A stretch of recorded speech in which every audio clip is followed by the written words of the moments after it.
Olá, é muito bom estarmos aqui reunidos em nome de Jesus, embora virtualmente, mas unidos, em mente e coração, para mais uma reflexão sobre um capítulo do Evangelho segundo o Espiritismo. Hoje o capítulo é o 7 e tem por nome Bem-aventurados os pobres de espíritos.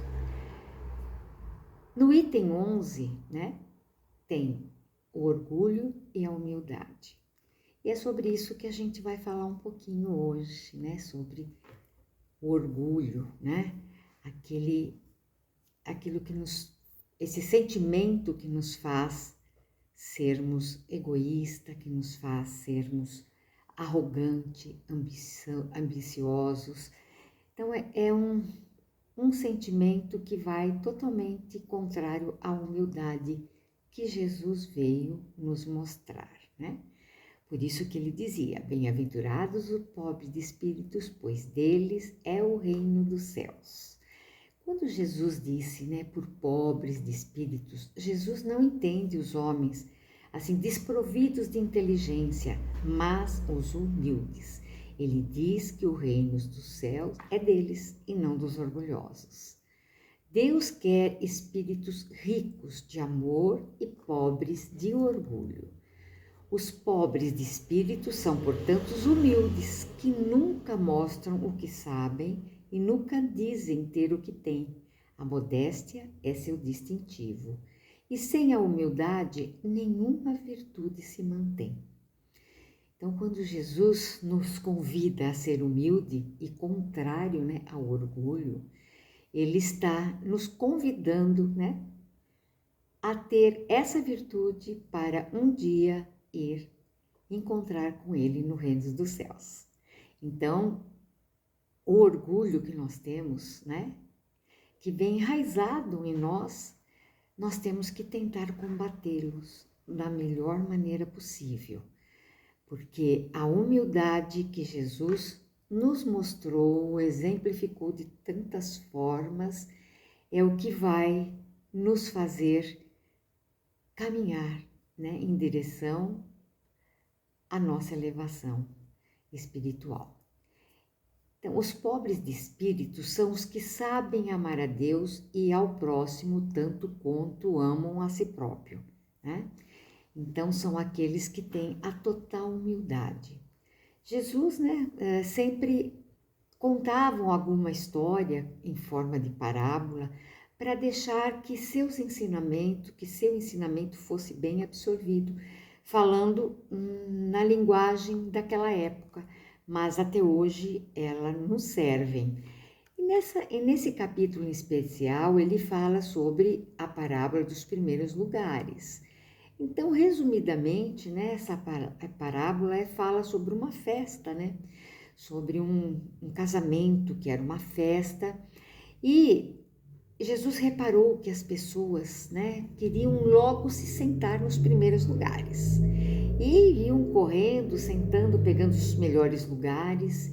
E aí a pessoa disse, para eles que não fizesse isso, porque se caso o dono da festa, não quisesse convidá-los ao primeiro lugar e eles lá estivessem sentados, então seria humilhante, Porque eles teriam que sair e ir para outro local. Então, que aguardassem, que seria chamado a todos nos seus devidos lugares, E ainda observou que todo que se exalta será humilhado, mas todo que se humilha será exaltado. E Jesus, querendo ilustrar nesse seu discurso, como sempre, de modo claro e compreensível, ele considerava, como os convidados de uma festividade se comportavam. Eles se precipitavam na ânsia, de chegar nos primeiros lugares, desrespeitando os princípios básicos de bom senso e da educação. Isso Jesus retratou na época dele, E isso ocorre até hoje. Então, vamos nos fazer essa pergunta: qual o nosso lugar à mesa, Qual a nossa posição no universo de nós mesmos? essa é a grande proposta feita pelo Mestre nesta parábola. Então, por isso que nós devemos sempre buscar a humildade, sermos humildes, né?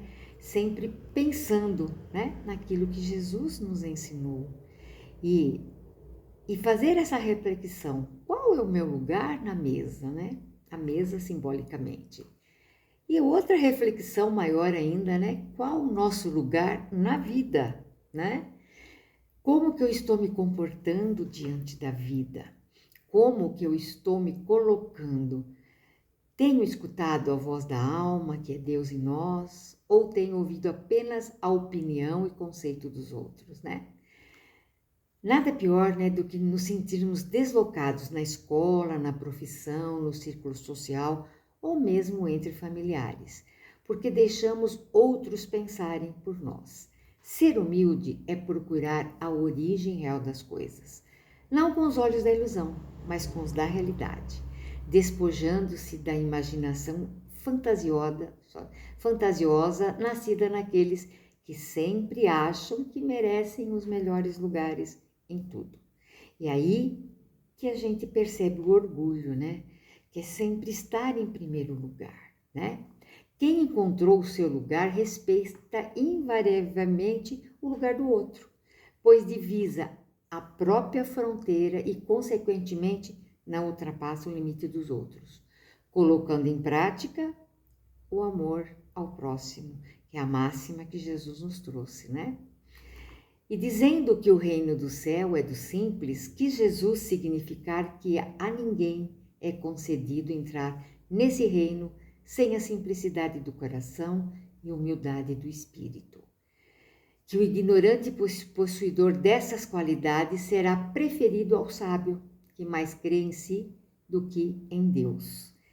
Então a gente percebe que para que possamos alcançar, né, os primeiros lugares, nós temos que fazer por merecer, né? E principalmente tirar de nós o orgulho, aquele orgulho que trazemos, né, da animalidade e continuamos cultivando esse mesmo orgulho e não praticamos a humildade que Jesus tanto nos recomendou.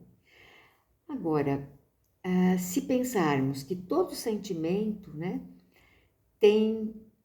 reflete em nós, no nosso físico principalmente, coisas negativas. Então, se temos um sentimento positivo como a humildade, consequentemente, nós vamos nos proteger fisicamente falando. E ao contrário, né, se esses sentimentos são de orgulho, né, de arrogância, nós podemos estar abrindo, né, a nossa guarda e aí estarmos sujeitos a algumas doenças por conta de estarmos com o nosso coração fechado, né? Com esses sentimentos ruins, esses sentimentos que não trazem nada de bom para nós e nem para o nosso próximo. Então, quando nós cultivamos os bons sentimentos, nós podemos, né, assim dizer que nós conseguiremos, né, uma cura até para nossos problemas emocionais ou físicos. Então, qual que é o caminho? O caminho é nós nos conhecermos, nós olharmos dentro de nós para ver por onde que nós podemos, né, estar caminhando para afastar, né, todas as energias negativas que porventura nós estejamos cultivando mesmo, né, sem saber, sem querer. Então, agora que já sabemos, né, que o caminho é esse, que a humildade é o caminho, que é pelo caminho da humildade, das boas virtudes, é que nós conseguiremos, né, uma melhora na nossa saúde, no nosso viver. Então, vamos tentar, né, ao menos tentar. Porque quando somos humildes, nós aceitamos o outro do jeito que ele é, né? Nós aceitamos a nossa condição, né? seja ela qual for, nós não vamos nos revoltar, porque a humildade traz tudo isso, né? Tudo isso a gente sabe que tivemos personagens, né? Pessoas maravilhosas que demonstraram essa humildade, né? Principalmente o médium, né? Chico Xavier, que muitos conhecem e que sempre se mostrou humilde, né? Até tem alguns fatos, né? Histórias sobre ele, inclusive uma que ele autografou, né? Um livro para uma pessoa. E essa pessoa voltou lá e disse que ele tinha se enganado no nome dele, que ele tinha colocado Cisco Xavier e não Chico. E aí ele apenas sorriu, né, com aquela toda humildade dele e apenas disse que não, que ele se considerava um Cisco. E era esse mesmo, ele pôs daquela forma e que ele se achava assim um Cisco. Com todo o trabalho que ele fez, com tudo que ele se dedicou, né? Apesar de todos os pesares, ele estava ali sempre pronto para atender, para dar um sorriso. Então essa é uma forma de humildade, né? Ele não se achava, né? Assim, não tinha orgulho por aquilo que ele tinha, que ele fazia, que escrevia, psicografou vários livros, né? Fazia muita caridade mesmo, e ele se achava um cisco. Então imaginemos nós, né? Como que nós devemos nos achar no momento de agora, né? Então, assim, simples são os espontâneos porque abandonaram a hipocrisia e aprenderam a se desligar quando preciso do mundo externo. Esse mundo, né, que nós, materialista, que nós estamos sempre ali apegados, não conseguimos nos desapegar. E, a fim de deixar fluir amplamente no seu mundo interior as correntes da luz. Porque quando há luz, né, as trevas se afastam. Então, quando caminhamos em direção à luz, né, nós não observamos as trevas, porque nós estamos focados ali naquele ponto de luz. E é isso que nós temos que tentar visualizar, a luz, né? E são todos aqueles que prestam atenção no Deus em si, né? E entram em contato com Ele e consigo mesmo, né?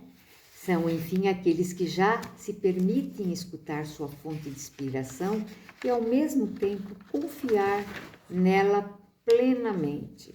Então, o que está nos dizendo? Que nós temos que amar a Deus, né, ao próximo, como a si mesmo. E no capítulo 11, que tem como título, né, amar a Deus e ao próximo, no item 13, nos fala da fé e da esperança. Então, que nós devemos, né, cultivar a fé e a esperança, mesmo nesses momentos difíceis, né, que estamos passando, mas que temos que ter, como foi dito, Deus no nosso coração, Deus dentro de nós, estarmos sempre em contato com Ele, mesmo nas piores situações. E a esperança tem que estar sempre presente. E nós vemos como, né? Onde a gente vê Deus? Deus a gente vê na natureza. Deus está na natureza, né? No céu, no sol, né?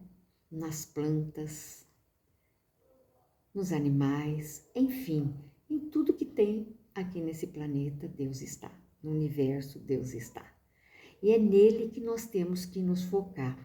No momento de dor, no momento de sofrimento, que nós temos que nos apegar e tentar da melhor maneira possível trabalhar a nossa humildade, a nossa fé, a nossa esperança, para assim conseguir afastar qualquer tipo de moléstia, porque nós não vamos estar receptivos.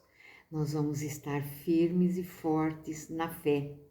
Na fé, aquela fé que Deus nos deu como um grãozinho de mostarda e que nós temos que ampliar dentro de nós. e a esperança, porque se estamos aqui nessa caminhada, nós temos que ter a certeza que viemos aqui para um propósito. Então vamos aceitar as situações que nos são apresentadas e tomar todos os cuidados possíveis para cumprir a nossa jornada aqui. Que nós estamos numa viagem, né? Nós estamos numa viagem, numa jornada. E essa viagem tem um ponto final. Para alguns chega mais cedo, para outros tem algumas estações à frente. E se nós estamos nesse trem, nessa viagem, nós temos que ir nos cuidando e aceitando aqueles que estão descendo em estações anteriores. É difícil, né? Nós sabemos que é difícil, mas vamos ter essa fé e essa esperança em Deus, né? Em Deus, em Jesus, que nos deixou todos esses ensinamentos, todas essas pérolas, né? Esse caminho que Ele deixou para nós, com essas bem-aventuranças, com todos esses ensinamentos que estão contidos no Evangelho segundo o Espiritismo. Então, quando a gente pensa em Deus, né? Então, tem uma frase que diz que o homem mais sábio é aquele que procura Deus, mas o mais bem-sucedido é aquele que encontrou Deus, que encontrou Deus dentro de si. E com Deus, nós somos fortalecidos, nós seremos fortalecidos com aquela imagem, né, de que nós iremos, sim, continuar, que nós iremos enfrentar com coragem, com fé, com esperança, deixando o orgulho de lado, né? Sermos humildes, aceitando, ajudando o nosso próximo da melhor maneira possível, não necessariamente materialmente, mas sim, né, moralmente, porque hoje muitas pessoas estão carentes, né, de uma palavra de esperança, de uma palavra que lhe dê um alento, muito mais do que muitas vezes, né, a parte material. Nós temos que estar fortalecidos para poder estar fortalecendo o nosso próximo, né? Então, como Jesus também nos disse que bem-aventurados os puros de coração, porque eles verão a Deus, é outra bem-aventurança. Nós temos que cultivar todas essas virtudes dentro de nós, para que possamos sentir Deus dentro de nós, para que possamos ver Deus, né? Na natureza, nas pessoas, né? Todos somos filhos do mesmo Pai. Então, meus queridos, que possamos refletir muito sobre como estamos enfrentando, né?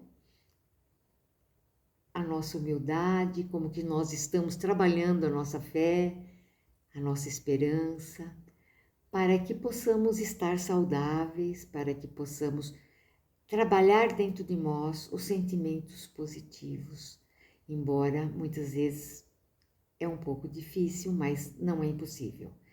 Nos pegando em Deus, nos pegando com Jesus, lembrando que nós somos filhos de Deus e que Jesus aqui esteve nos trazendo a palavra do amor, nos trazendo amor e nos trazendo esperança.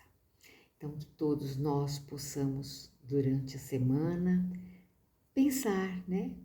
Trabalhar esse sentimento dentro de nós e cada um de nós sempre estarmos, né? Seguindo com esperança, usando nossos pensamentos positivos e principalmente confiantes que Deus nunca vai nos dar algo que nós não podemos suportar. Então, meus queridos, agradeço pela atenção, que Jesus esteja no coração de cada um de nós. E até breve.